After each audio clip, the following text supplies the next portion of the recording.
ఏపీలో రాజకీయం మొత్తం వాలంటీర్ల చుట్టూ తిరుగుతుంది. మీరే నా సైన్యం అంటూ వాలంటీర్లు మభ్యపెట్టిన సీఎం జగన్ వాళ్ళ చుట్టూ గోతులు తవ్వడంతో వారు అయోమయంలో పడిపోయారు. తమను వాడుకున్న జగన్ ఆఖరికి తమను బలిపశువులుగా మార్చేశారన్న సందిగ్ధంలో పడిపోయారు.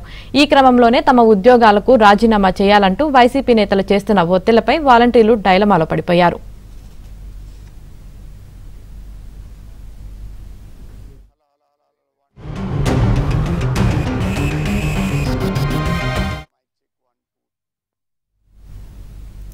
మరోవైపు టీడీపీ అధినేత చంద్రబాబు తాము అధికారంలోకి వచ్చిన తర్వాత వాలంటీర్ వ్యవస్థను కొనసాగిస్తామని చెప్పడంతో వారిలో ఆశలు చిగురిస్తున్నాయి.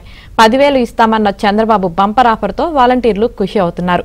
అయితే వైసీపీ నేతలు మాత్రం కల్లబొల్లి కబుర్లు చెప్పి వాలంటీర్లతో రాజీనామాలు చేయించాలని చూస్తున్నారు. రాజీనామా చేస్తే వారిని పోలింగ్ ఏజెంట్లుగా పంపాలని వైసీపీ ప్లాన్ చేస్తున్నారు.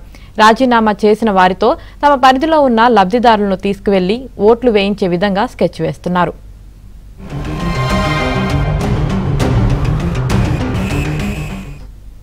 అయితే మళ్లీ వైసీపీ ప్రభుత్వం రాదని ఇప్పటికే డిసైడ్ అయిన వాలంటీర్లు రాజీనామా చేసేందుకు ముందుకు రావటం లేదు.